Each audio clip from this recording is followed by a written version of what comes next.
How's it going, everybody? Once again, the topic of discussion for the day is Antifa, because it's been a really heated issue that's come up many, many times, especially coming off of what happened in San Francisco and Berkeley. We saw videos of people being beaten, of innocent bystanders being hit with shields that read "No hate." One of the interesting things about this whole debate over Antifa is that many people are saying Antifa is a political ideology that means anti-fascist. And they claim that if you oppose Antifa, that means you are pro-fascism. This is the "you're either with us or against us" idea.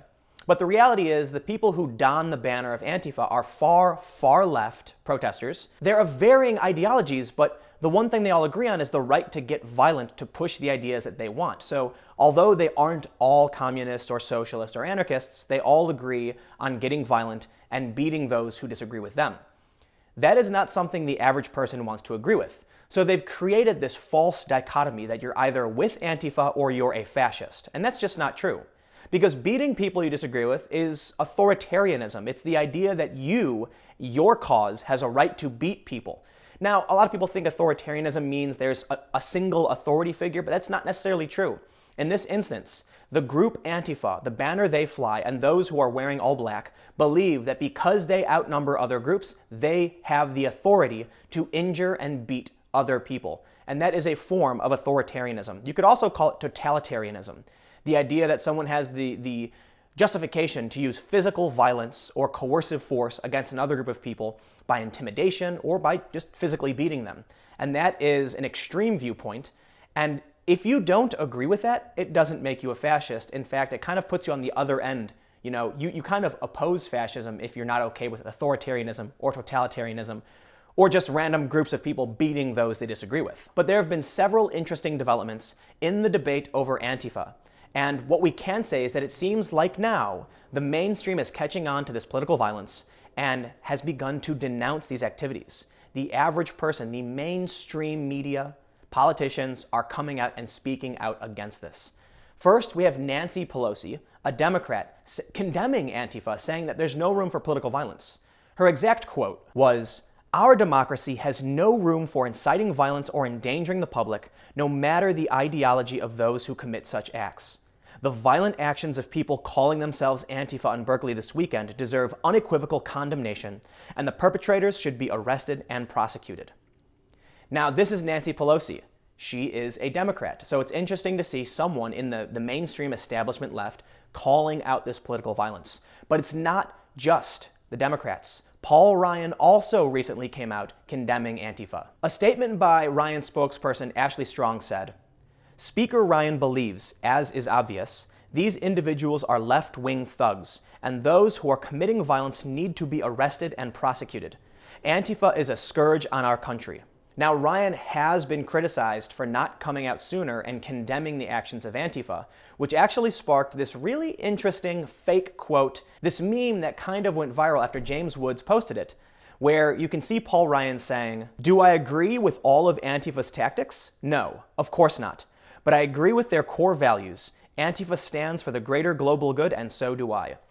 And this is fake. It was put out by a parody account, and they were trying to poke fun at Paul Ryan for not condemning Antifa. Interestingly, many people believe the only reason Ryan's team put out a statement saying that he condemns Antifa was because of this meme, because so many people believed it was real and believed that Paul Ryan supported political violence. They believe that this forced him to come out and make that statement. Now, that is speculative. It may or may not be the case. There's no way to confirm that. But one thing we can say for certain is that the left and the right, leaders, I should say at least, on the left and the right, have come out condemning Antifa. We saw the Washington Post report on this. We saw MSNBC condemn these actions and call for protections on free speech. And now you have Nancy Pelosi and Paul Ryan, both sides of the aisle, saying this is not okay. But here's where it gets really interesting. The mayor of Berkeley said that they need to classify Antifa as a criminal gang. Speaking to CBS, he said, "I think we should classify them as a gang.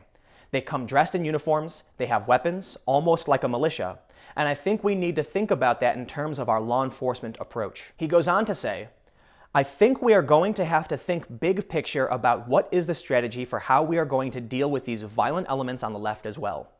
We also need to hold accountable and encourage people not to associate with these extremists because it empowers them and gives them cover." Which is interesting because it's something that many people have been saying, that when the media plays the narrative, punch a Nazi, it encourages and empowers these groups and these behaviors. Now, I want to make clear that Antifa is not a monolith. It is not one group with a bunch of leaders. It is just a bunch of people who fly a banner to show solidarity. So although they are decentralized, when they show up to an event and see this banner, they know that they can align with this group's core values and then act accordingly. Now, I've had people questioning me saying, Tim, why would you condemn Antifa? They're fighting fascists. And as I've already explained, yeah, they beat innocent people. But take a look at this video. This is an old, disabled veteran in a wheelchair, and a man walks up, grabs a water bottle, and starts splashing him with it. What kind of person would defend the actions of these people who attack the elderly, that attack those that are in weak positions? These are people who claim that they're not racist. They claim they're anti-racist, they're anti-fascist. But given the opportunity, they've attacked minorities, they've attacked the elderly. They claim to be fighting for the working class and for those who are oppressed. But given the opportunity, they will attack those that are weaker than them. So these people might oppose fascism, they might claim to oppose racism, but the reality is they're tribalists.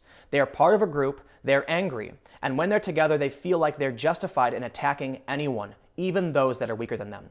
Imagine what the world would be like when someone like that gets into power. Someone who would take a water bottle and start splashing a disabled veteran. It doesn't matter what your politics are. You don't attack people in wheelchairs. You don't attack people who are on their knees with their hands in the air. There is no justification for this. So all the people who think that they have a right to back Antifa, or they're upset that I will call them out, you're in the wrong. These are people who are attacking the innocent. They are attacking the weak. And that is not something that we stand for. These people are bullies. Obviously, not all of them are bullies, but when they get into a large group and attack innocent people, and none of these people in this crowd will call out that behavior, guess what?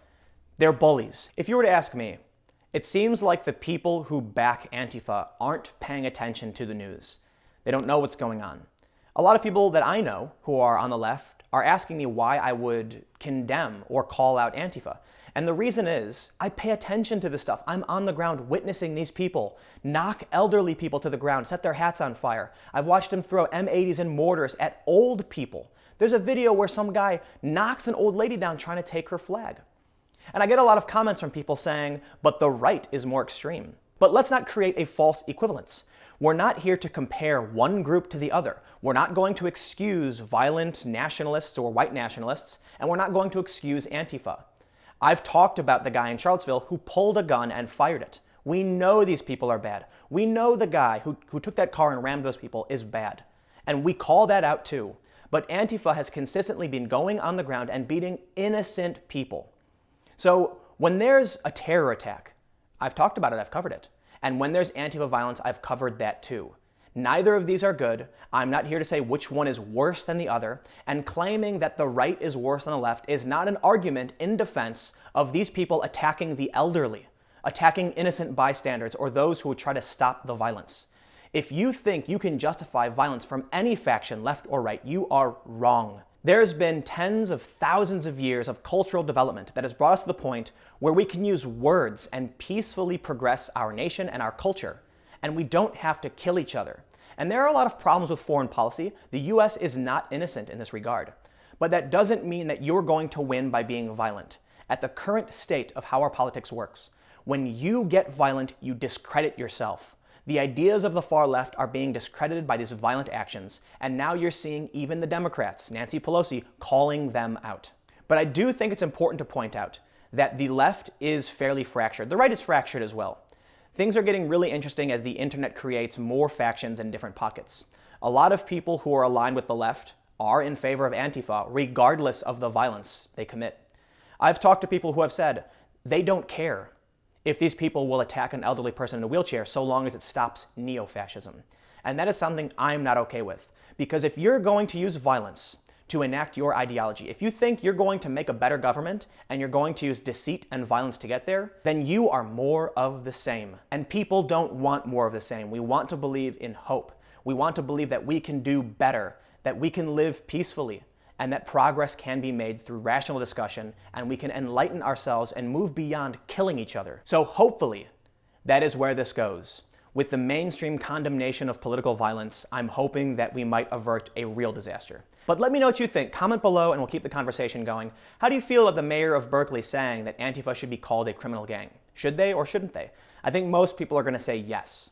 If you liked the video, click the like button. You can follow me on Twitter and Instagram at Timcast. If you want to support the work that I do, make sure you go to timcast.com/donate. Give whatever you'd like or give nothing at all. My videos are always free and available every day at 4 p.m. And don't forget, there will be periodic live streams. And with that, I will say thank you all so much for watching, and I will see you tomorrow.